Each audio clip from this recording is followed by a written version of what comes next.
ಕೈಲಾಸಗಿರಿಯನ್ನ ಕೀಳುವರೆ ನಿಮ್ಮ ಕರಗಳು ಸಿಲುಕಿದರ ಪರಿಣಾಮ ರವ ರವ ಎನ್ನುವುದಾಗಿ ರೋಧಿಸಿದವನಿ. ಹೀಗೆ ರವ ರವ ಎನ್ನುವುದಾಗಿ ರೋಧಿಸಿದಂತ ನೀನು ರಾವಣ ಎನ್ನುವ ಅಭಿಧಾನಕ್ಕೆ ಪಾತ್ರನಾಗುವುದು. ನನ್ನ ಹೆಸರು ಅದರೊಂದಿಗೆ ಐಕ್ಯವಾಗುವುದರ ಮುಖ್ಯವಾಗಿ ರಾವಣೇಶ್ವರ ಎನ್ನುವುದಾಗಿ ಲೋಕದಲ್ಲಿಯೇ ಖ್ಯಾತನಾಗುವುದು. ಈ ಪರಮೇಶ್ವರ ಮೈದೋರಿದ್ದಾನೆ. ಏನು ಬೇಕು ಕೇಳು ಮಗುವೆ, ಏನು ಬೇಕು ಕೇಳು. ಎಂತಾಯ್ತು ಗೊತ್ತಾಯ್ತು ಮಾರೇನೆ, ನೀವು ಮಾರೇನೆ ತಾಯಿ ಹತ್ರ ಹೇಳುತ್ತಲ್ಲ ಕೈಲಾಸಕ್ಕೆ ಹೋಗ್ತೇನೆ ಅಂತೇಳಿ ಬಂತು ಗೊತ್ತಾ ಮಾರೇನೆ. ಅವ ಹೋಗ್ಬೋದು. ಅವ ಈಗ ನಿಮ್ಮಲ್ಲೇ ಕೇಳುವುದು, ನೀವು ಎಲ್ಲಿಯಾದ್ರೂ ಹೋಗುದಾದ್ರೆ ಹೇಗೆ ಹೋಗ್ತೀರಿ?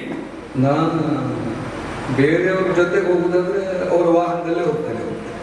ಗೊತ್ತಾಯ್ತು. ಬೇರೆಯವರು ಖರ್ಚಲ್ಲಿ ಹೋಗುದಾದ್ರೆ ವಾಹನವೇ, ನೀವೇ ಹೋಗುದಾದ್ರೆ ನಡ್ಕೊಂಡು ಹೋದ್ರು ಹೋದ್ರಾಯ್ತು.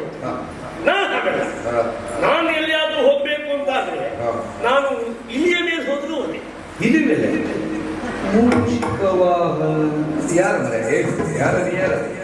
ನಾ ಯಾರಂತ ಗೊತ್ತಾಗೋಯ್ತಾ ಇತ್ತು ಅಂದ್ರೆ ನಾ ಎಲ್ಲಿ ಬೇಕಾದ್ರೂ ಹೋದೆ ಅಂತೇಳಿ. ಇವ ಹಾಗಲ್ಲ, ಇವನಿಗೆ ಪುಷ್ಪಕ ವಿಮಾನ ಅಂತಲ್ಲ ಅದ್ರ ಮೇಲೆ ಹೊಂದೇ ಗೊತ್ತಾ, ನೇರವಾಗಿ ಹೋದ. ಹೌದಪ್ಪ, ನೇರವಾಗಿ ಹೋದ. ಮತ್ತೆ ನೇರವಾಗಿ ಹೋಗದೆ ಓರೆ ಕೋರೆ ಗಟ್ಟ ಎಲ್ಲ ಹೊತ್ಕೊಂಡು ಹೋಗ್ಲಿಕ್ಕೆ ಎಂತ ಅಂತ ಮಾಡ್ಕೊಂಡ್ರಿ. ಅದು ಭೂಮಾರ್ಗ ಅಲ್ಲ, ಅದು ವಾಯು ಮಾರ್ಗ. ಅವನು ನೇರವಾಗಿ ಕೈಲಾಸಕ್ಕೆ ಹೋದ.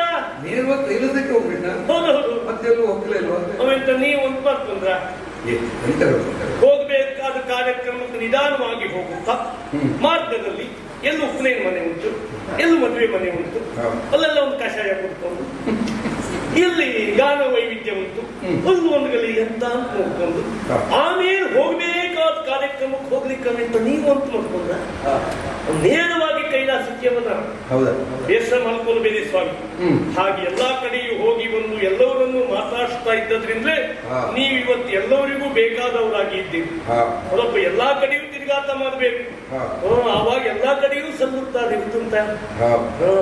ನೀವು ನೇರ ಕೈಲಾಸಕ್ಕೆ ಬಂದವ ಅಲ್ಲೊಂದು ಕೆರೆ ಇತ್ತು, ಸರೋವರ ಇತ್ತು, ಅಲ್ಲೇ ಸ್ನಾನ ಮಾಡ್ತಾ. ಸ್ನಾನ ಅಲ್ಲ, ಅದು ಸಣ್ಣ ಅಣೆಕಟ್ಟು ಕಟ್ಟದಂಗಾಯ್ತು. 20 ಕೈ 10 ತಲೆ ತಗೊಂಡು ಕೆರೆ ಒಳಗೆ ಮುಳುಗಿಸಿದ್ರೆ ಮತ್ತಲ್ಲ ಆನೆಕಟ್ಟಲ್ಲಿ ಮತ್ತೆಂತ ಆಗ್ತದೆ. ಇದ್ದ ನೀರೆಲ್ಲ ಹೊರಗಡೆ ಹೋಯ್ತು.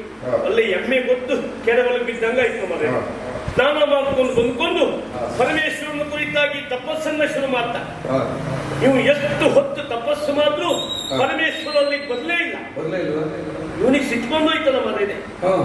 ಯಾರು ತಪಸ್ಸು ಮಾಡಿದ್ರು ಓಂ ನಮ ಶಿವ ಎಂದು ಪರಮೇಶ್ವರ ಬರ್ತಾನೆ. ಈ ದಶಕಂಠ ಸುವರ್ಣ ಲಂಕಾಧೀಶ ನೀವು ತಪಸ್ಸು ಮಾಡಿದ್ರೆ ಪರಮೇಶ್ವರ ಬರಲಿಲ್ಲ ಅಂತ ಸಿಟ್ಟು ಬಂದೋಯ್ತು. ಸಿಟ್ಟು ಬಂದದ್ದು ಮಾತ್ರ ಅಲ್ಲ, ಕೈಲಾಸ ಪರ್ವತವನ್ನೇ ಕೀಳ್ಲಿಕ್ಕೆ ಮುಂದಾದ ಮನೆ. ಹೌದಪ್ಪ, ತಪ್ಪ ಹೌದಪ್ಪ. ಯಾರದ್ದು?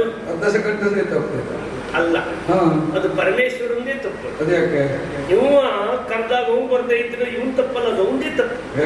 ಅವ್ನು ನೋಡಿ ಯಾವ ರಕ್ಕಸ್ರೇ ತಪಸ್ಸು ಮಾಡ್ಲಿ ಅಲ್ಲಿಗೆ ಹೋಗಿ ಪ್ರತ್ಯಕ್ಷ ಆಗ್ತಾನೆ. ಮತ್ತೆ ಇವ್ ಕರ್ದಾಗ ಯಾಕೆ ಬರ್ಲಿಲ್ಲ? ಅದು ಸಮಸ್ಯೆ ಆಗುದೇ ಸ್ವಾಮಿ. ಅವ ಅಂತಲ್ಲ, ಹೆಚ್ಚಿನ ಜನರಿಗೆ ಆ ಸಮಸ್ಯೆ ಆಗ್ತದೆ.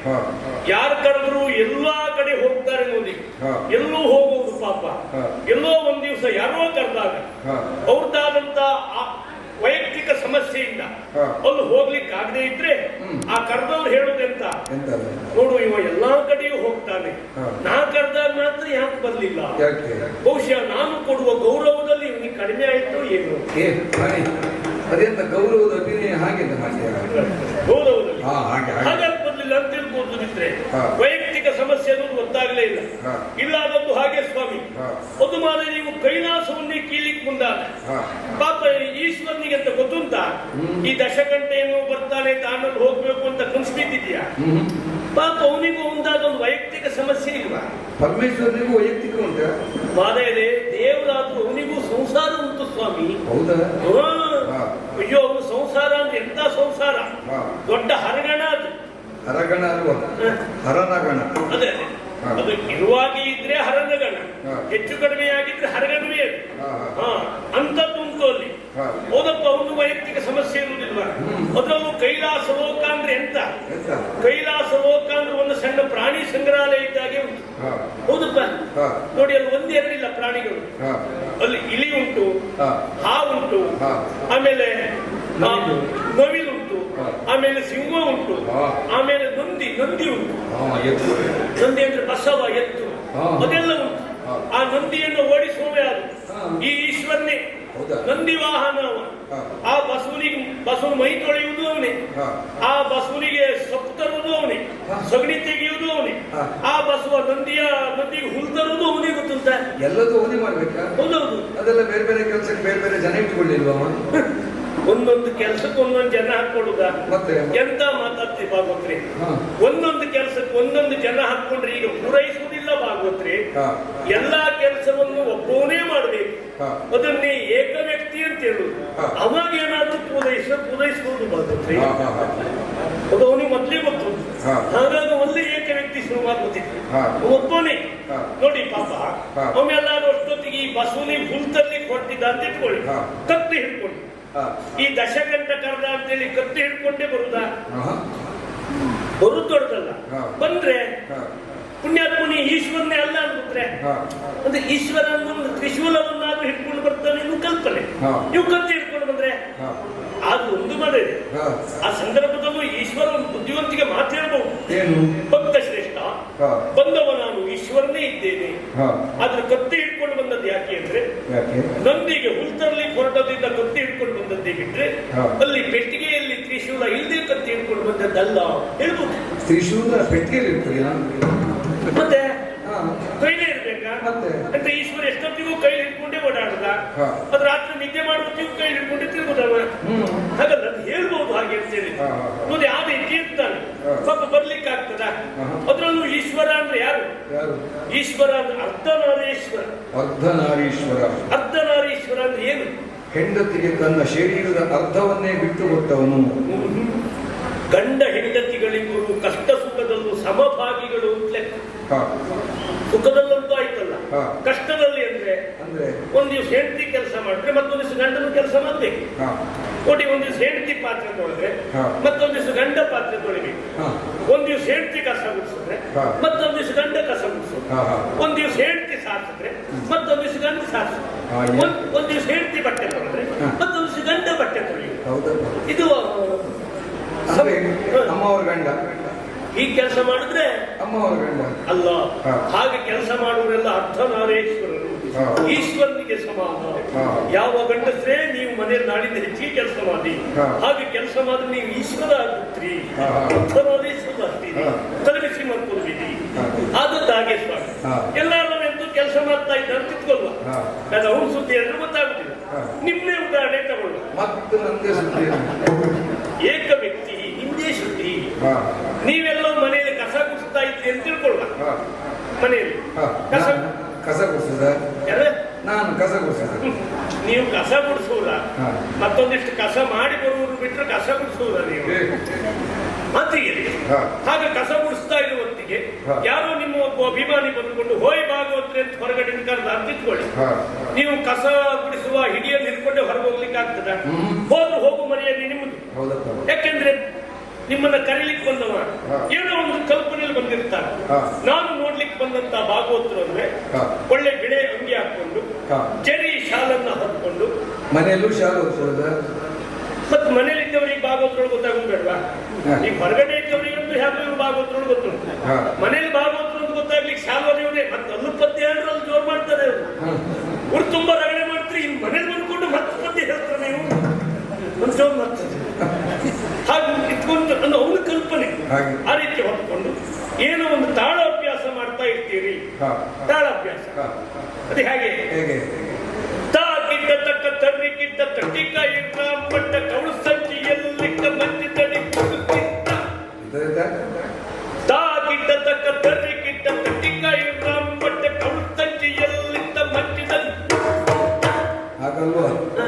ತಾ ಕಿಟ ತಕ್ಕ ತದಿ ಕಿಟ ಕಿಟ ತಕ್ಕ ತಾ ತೈ ತಕ್ಕ ದಿತ್ತ ತದಿಗಿಡ ಹೇಳು. ಹಾಗಾದು ಮತ್ತೆ ಅದು ಹೀಗಾಯ್ತಲ್ಲ ಮನೆಗೆ. ಅದು ಹೇಗೆ? ಅದು ಹೀಗಾಗ್ಲಿಕ್ಕೂ ಕಾರಣ ಉಂಟು. ಏನು? ಈ ರಾಮ್ ಭಟ್ರು ಹಾ. ತಾಳಾಭ್ಯಾಸ ಮಾಡ್ತಾ ಇರ್ತಿದ್ರು. ಹಾ. ಎಷ್ಟೋ ಜನ ಶಿಷ್ಯಂದಿರಿದ್ರು ಅವರಿಗೆ. ಹಾ. ಆ ರಾಮ್ ಭಟ್ರಿಗೆ ಒಂದು ಎಲೆ ಅಡಿಕೆ ತಿನ್ನುವ ಅಭ್ಯಾಸ ಉಂಟು. ಹಾ. ಆ ಎಲೆ ಅಡಿಕೆಯನ್ನ ಹಾ. ಸಂಚಿಲಿ ಇಟ್ಕೊಳ್ಳುದು. ಹಾ. ಸಂಚಿ ಎಲೆ ಅಡಿಕೆ ಹಾಕೋ ಚೀಲ ಸಂಚಿ. ಚೀಲ. ಹಾ. ಎಷ್ಟೇ ತುಂಬಿಸಿಟ್ಕೊಂಡು ಹಾ. ಬಹಳ ಜನ ಶಿಷ್ಯಂದಿರು ಬರುವುದವರು. ಇವರು ಕಲಸು ಮುಗೋದ್ರೊಳಗೆ ಇವರು ತಿನ್ನುದ್ರೊಳಗೆ ಇರುವುದೇ ಇಲ್ಲ. ಎಲ್ಲಿ ಹೋಗ್ತಾರೆ ನೋಡ್ರಿ, ಕಲೀಲಿಕ್ಕೆ ಬರುವವರೇ ಅನ್ನು ತಿನ್ನುವುದು ಸಮಸ್ಯೆ ಆಯ್ತು. ಹಾಗಾಗಿ ಎಲೆಡಿಕೆ ಸಂಖ್ಯೆಯಲ್ಲಿ ಮಂಚದಲ್ಲಿ ಹುಗ್ಸಿಟ್ಟಿದ್ದು. ಈ ಕಲೀಲಿಕ್ಕೆ ಬಂದವರು ಮತ್ತೂ ಜೋರಿದ್ದಾರೆ. ಅವರು ತಿಂದೆ ಬಿಡುವಾಗಿಲ್ಲ. ಅವರಲ್ಲೇ ತಾಳದಲ್ಲೇ ಮತ್ತೊಬ್ಬನ ಹತ್ರ ಕೇಳಿದ್ರು, ತಟ್ಟಿಕಾಯಿ ರಾಮ್ ಬಟ್ಟೆ ಕವಳು ಸಂಚೆ ಎಲ್ಲಿದ್ದ? ಮತ್ತೊಬ್ಬ ಹೇಳ್ದ, ಮಂಚದಲ್ಲಿ ಹುಗ್ಸಿದ್ದ. ಹಾಗಾಗಿ ತಾಳ ಹಾಗಾಗ್ತದೆ. ಅದ್ರ ಮೇಲೆ ಅದೇನೂ ಇಲ್ಲ, ಶಕ್ತಿ ಅಂತದ್ದು ಇಲ್ಲ. ಆ ಕಲ್ಪನೆ ನಾವಿರುವುದು ತಾ ಕಲೀಲಿಕ್ಕೆ ಬಂದ ಭಾಗವತ ಹೀಗಿರ್ತಾರೆ. ನೀವು ಪಾಪ ನಿಮ್ಮ ಸಮಸ್ಯೆಯನ್ನು ನೀವು ಹೊರಗಡೆ ಹೋಗದೆ ಇದ್ರೆ ತಾ ಕರೆದಾಗ ಬರ್ಲಿಲ್ಲ ಅಂತ ಸಿಟ್ಟು ಮಾಡಿಕೊಂಡು ನಿಮ್ಮ ಮನೆಯನ್ನೇ ಕೀಳ್ಲಿಕ್ಕೆ ಮುಂದಾದ್ರೆ ಮತ್ತೆ 10 ವರ್ಷದಲ್ಲಿ ಒಂದು ಮನೆ ಕಟ್ಟಿದ್ರೆ ಮಾರ ಸುಮ್ಮನೆ ಇರ್ತದೆ. ನೀವು ಎಷ್ಟು ಚೀಲದಲ್ಲಿ ತುಂಬಿಕೊಂಡು ಬರ್ಲಿಲ್ಲ ಪಾಪ ಆ ಮನೆ ಕಟ್ಲಿಕ್ಕೆ. ಚೀಲದಲ್ಲೇ ತೆಗೆದು ಹಬ್ಬತ್ರಿ ಅವನು. ನೀವು ಹಾಗಲ್ಲ ಮನೆ, ಯಾರಿಗಾರು ಸಿಟ್ಟು ಬರ್ತದೆ. ಇಲ್ಲ ಅದಕ್ಕಾಗಲ್ಲ, ಅನವಧಿಕೆ ಮಾಡಿಕೊಡ್ತೇನೆ. ಒಮ್ಮೆ ಒಂದು ಕೈಯನ್ನ ಕಳ್ಕೊಂಡಂತ ಒಬ್ಬ ವ್ಯಕ್ತಿ ಒಂದು ಕೈ ಇಲ್ಲಲ್ಲ, ಇನ್ನು ತನ್ನ ಜೀವನದಲ್ಲಿ ನಾನು ಸಾಧನೆ ಮಾಡ್ಲಿಕ್ಕೆ ಏನೂ ಇಲ್ಲ ಅಂತೇಳಿ ಆತ್ಮಹತ್ಯೆ ಮಾಡ್ಕೊಳ್ಳಿಕ್ಕೆ ಮುಂದಾದ. ಹೀಗೆ ನೋಡ್ತಾನೆ ಆತ್ಮಹತ್ಯೆ ಮಾಡಿಕೊಡುವಾಗ ಎರಡೂ ಕೈಯನ್ನ ಕಳ್ಕೊಂಡು ಒಬ್ಬ ಆತ ಮೇಲ್ಗಡೆ ಕುಣಿತಾ ಇದ್ದಾನೆ. ಇವನಿಗೆ ತಲೆ ಬಿಸಿ ಆಯ್ತು. ಒಂದು ಕೈಯನ್ನ ಕಳ್ಕೊಂಡು ನಾನೇ ಸಾಯುವ ತೀರ್ಮಾನಕ್ಕೆ ಬಂದಿದ್ದೇನೆ. ಇವ ಎರಡೂ ಕೈಯನ್ನ ಕಳ್ಕೊಂಡ್ರು ಕುಣಿತಾ ಇದ್ದಾನಲ್ಲ ಸಂತೋಷದಲ್ಲಿ ಅಂತವನಲ್ಲೇ ಕೇಳುವಂತರು ಹೋದ. ಒಂದು ಕೈ ಕಳ್ಕೊಂಡು ನಾನೇ ಸಾಯ್ಲಿಕ್ಕೆ ಹೊಂದಿದ್ದೆ, ಎರಡೂ ಕೈಯನ್ನ ಕಳ್ಕೊಂಡು ನೀನು ಸಂತೋಷದಲ್ಲಿ ಕುಣಿತಾ ಇದೆಯಲ್ಲ, ಈ ನಿನ್ನ ಸಂತೋಷದ ಗುಟ್ಟೇನು ಅಂತ ಕೇಳಿದ. ಅವನಿಗೆ ಸಿಟ್ಕೊಂಡೋಯ್ತಲ್ಲ, ನಿನ್ನ ಸಂತೋಷದ ಮನೆ ಹಾಳಾಯ್ತು ಮಾರಾಯ. ನಾನು ಸಂತೋಷದಲ್ಲಿ ಕುಣಿತಾ ಇದ್ದದ್ದಲ್ಲ, ನನಗೆ ಕಚ್ಚಬಾರದೆ ಇರುವ ಸ್ಥಳಕ್ಕೆ ಇರುವೆ ಕಚ್ಚದ್ರಿಂದ ಅದನ್ನು ತೆಗೆದುಕೊಳ್ಳಿಕ್ಕಾಗದೆ ನಾನು ಒದ್ದಾಡ್ತಾ ಇದ್ದೇನೆ. ನೋಡಿದವರು ಇವು ಕುಣಿತಾ ಇದ್ದಾನೆ ಅಂತ ತಿಳ್ಕೊಂಡು ಅವ್ರ ಸಮಸ್ಯೆ ಬೇರೆ, ತಪ್ಪಿಕೊಳ್ಳಿಕ್ಕಾಗಲಿಲ್ಲ ಇರುವೆ ಇಲ್ಲಾದದ್ದು ಹಾಗೆ. ಈಶ್ವರ ಕುಣಿತಾ ಇದ್ದದ್ದಲ್ಲ, ಅವನಿಗಲ್ಲಿ ಕುತ್ಕೊಳ್ಳಿಕ್ಕಾಗುದಿಲ್ಲ. ಅಂದ್ರೆ ಕೈಲಾಸ ಅಂದ್ರೆ ಹಿಮ ಅಲ್ವಾ, ಆ ಹಿಮ ಮಂಜುಗಡ್ಡೆ, ಅದ್ರ ಮೇಲೆ ನಾವು ಎಷ್ಟೊತ್ತು ಕುತ್ಕೊಳ್ಳುವುದು. ಕುತ್ಕೊಂಡ್ರೆ ಮೈಯೆಲ್ಲ ಮರಗೆಟ್ಟು ಹೋಗ್ತದೆ. ಹಾಗಾಗಿ ಅಲ್ಲಿ ಕುತ್ಕೊಳ್ಳಿಕ್ಕೆ ಆಗುದಿಲ್ವಾ, ಕುಣಿಯುವುದು. ಸ್ವಲ್ಪ ಹೊತ್ತು ಕುಣಿದುಕೊಳ್ಳೆ ಒಂದ್ಸಲ ಬಿಸಿ ಆಗ್ತದ, ಮತ್ತೆ ಅಲ್ಲಿ ಕುತ್ಕೊಳ್ಳುದು, ಮತ್ತೆ ತಪ್ಪಾಯ್ತ ಮತ್ತೆ ಕುಣಿಲಿಕ್ಕೆ ಶುರು ಮಾಡುದು. ನೋಡಿದವ್ರು ಇವನು ತಾಂಡವ ನಾಟ್ಯ ಅಂತ ಗೊತ್ತು. ನಾಟ್ಯವಲ್ಲ ಎಂದಲ್ಲ, ಅದು ಕುತ್ಕೊಳ್ಳಿಕ್ಕಾಗದೆ ಒದ್ದಾಡುದವ. ಈ ಮಾದರಿಯಲ್ಲಿ ಸಾಮಗಾನ ಹಾಡಿದ್ದೇ ಆದಿತ್ತು. ಆ ಪರಮೇಶ್ವರ ಒಲಿದು ಬಂದೇ ಬಿಟ್ಟ. ಬಂದದ್ದು ಮಾತ್ರ ಅಲ್ಲ, ಭಕ್ತ ನಾನು ಒಲಿದಿದ್ದೇನೆ, ಏನು ಬೇಕು ಕೇಳುವಂತ. ಎಷ್ಟೊತ್ತಿಗೂ ಒಂದು ಅದೇ 2 ಮಾತು. ಹೌದಪ್ಪ, ಹೌದು, ಅದೇ 2 ಮಾತು. ಯಾರು ಬೇಕಾದ್ರೂ ಅವನು ತಪಸ್ ಮಾಡಿ ಕರ್ಸ್ಕೊಳ್ಳಿ, ಅವನು 2 ಮಾತು ಈಶ್ವರನು. ಭಕ್ತ ಶ್ರೇಷ್ಠ ಮೈದೋರಿದ್ದೇನೆ, ಏನು ಬೇಕು ಕೇಳು. 2 ಮಾತು ಬಿಟ್ಟರೆ 3ನೇ ಮಾತಿಲ್ಲ. ಆಮೇಲೆ ತಥಾಸ್ತು ಹೇಳುವುದಿಲ್ಲ. ಒಂದ್ ರೀತಿ ಈಶ್ವರನ ಮಾತು ಅಂದ್ರೆ ಈ ದೇವೇಂದ್ರನ ಒಡ್ಡೋಲಗ ಇದ್ದಾಗೆ. ನೀವು ದೇವೇಂದ್ರನ ಒಡ್ಡೋಲಗ ಗೊತ್ತಿಲ್ವಾ? ಯಾವಾಗ ಬೇಕಾದ್ರೂ ದೇವೇಂದ್ರನ ಒಡ್ಡೋಲಗ ಆಗುತ್ತೆ. ಅವನ ಮಾತು 4. ದೇವತೆಗಳೇ ನಾವೆಲ್ಲ ಸಂತೋಷದಲ್ಲಿದ್ದೇವೆ, ಎಲ್ಲಿಯಾದ್ರೂ ರಕ್ಕಸ ಬಂದ್ರೆ ಏನು ಮಾಡ್ತೀವಿ? ತಗೊಳ್ಳಿ, ಒಬ್ಬೊಬ್ರು ಹಾಲು ಬಿದ್ರು ಅಗ್ನಿಯವ್ರನ್ನ ಅಲ್ಲ, ಬಿದ್ದು ಬಿದ್ದು ಚಿಂತೆಯ ತಿದ್ದಿತ್ತು ನಿನ್ನ ಥೂನಿನ ಅಲ್ವಾ, ತೋದಿಂದ ಓದಿಂದವ ನಂಗೆ ತಟ್ಟಿಕಾಯಿ ರಾಮಭಟ್ರ ಕಥೆ ಅದೇ ಹಂಗಾಯ್ತು. ಹಾಗೆ ಹಾಲು ಬಿದ್ರು, ನಾನು ಹಾಗೆ ಮಾಡ್ತೇನೆ ಹೀಗೆ ಮಾಡ್ತೇನೆ ಅಂತ ಹೇಳಿದ್ರು. ಅಷ್ಟೊತ್ತಿಗೆ ಒಬ್ಬ ಭಾಗದಲ್ಲಿದ್ದೋ ಬಂದು ಹೇಳ್ತಾ ರಕ್ಕಸರು ಬಂದಿದ್ದಾರೆ ಅಂತ ಹೇಳಿದ್ರು ಸಾಕು. 33 ಕೋಟಿ ದೇವತೆಗಳು ಯುದ್ಧ ಮಾಡಿದಾಗ ಮಾಡಿದ್ರು. ಯುದ್ಧ ಮಾಡಿದ್ರು ಅಂದ್ರೆ ಅವರಿಗೂ ಗೊತ್ತುಂಟು ಹೇಗಿದ್ರು ಸೋಲುವುದೇ ಅಂತ. ಆಮೇಲೆ 33 ಕೋಟಿ ದೇವತೆಗಳು ಓಡಿ ಹೋಗಿ ಆಯ್ತು. ಕಡೆಗೆ ಈ ತ್ರಿಮೂರ್ತಿಗಳಲ್ಲಿ ಯಾರಾದ್ರೂ ಏನಾದ್ರು ಇವ್ರನ್ನ ಸಂಹಾರ ಮಾಡಿ ಮತ್ತೆ ಪುನಃ ಈ ದೇವಲೋಕವನ್ನು ದೇವತೆಗಳಿಗೆ ಕೊಟ್ಟ ಮೇಲೆ ಮತ್ತೆ ಇವ್ರು ಒಡ್ಡೋಲಕ್ಕೆ ಶುರುವಾಯ್ತು. ಮತ್ತೆ ದೇವೇಂದ್ರ ಒಡ್ಡೋಲಕ್ಕೆ ಮಾತೆಂತ, ದೇವತೆಗಳೇ ನಾವು ಸಂತೋಷದಲ್ಲಿದ್ದೇವೆ, ಎಲ್ಲಿಯಾದ್ರೂ ರಕ್ಕಸ ಬಂದ್ರೆ ಏನು ಮಾಡ್ತೀರಿ? ಯಾವತ್ತು ಒಡ್ಡೋಲ್ಗ ಕೊಡ್ಲಿ ದೇವೇಂದ್ರ ಇದೇ 3 ಮಾತು ಬಿಟ್ಟು ಮತ್ತೆ ಕೇಳಲಿಕ್ಕೆ 3 ಲೋಕದ ಅಧಿಪತಿ. ಒಂದು ದಿವಸ ಒಂದು ಲೋಕದ ಬಗ್ಗೆ ಯೋಚನೆ ಮಾಡ್ಲಿಕ್ಕಾಗ್ಲಿಲ್ಲ. ರಕ್ಕಸ ಬಂದ್ರೆ ಏನ್ ಮಾಡ್ತೀರಿ ಅದ್ರಲ್ಲ ಯೋಚನೆ ಮಾಡ್ತಾ ಹೋದ. ಈಶ್ವರನು ಹಾಗೆ ಏನು ಬೇಕು ಕೇಳುವಂತ ಹೇಳಿದ್ದೆ ಹೇಳಿ ಆತ್ಮಲಿಂಗವನ್ನೇ ಕೊಡುವಂತ ಕೇಳೇಬಿಟ್ಟು ತಥಾಸ್ತು ಅಂತ. ಹೆಂಡತಿಯನ್ನೇ ಕೊಟ್ಟು ಮಾರ್ರೆ ಇದು ಗೊತ್ತೈತು ನಾವು. ಅದಕ್ಕೆ ನಾನೀಗ ಶಂಭೋ ಶಂಕರ ಅಂತ ಹೇಳುವುದು ಎಲ್ಗಾಗಿ ಈಗ ಬಾಲ ಬಾಲವೇ ಈಗ ಬಾಲ ಬಾಲದೆ ಅಂತ ಇಲ್ಲಿ ಬಾಲ ಇದೆ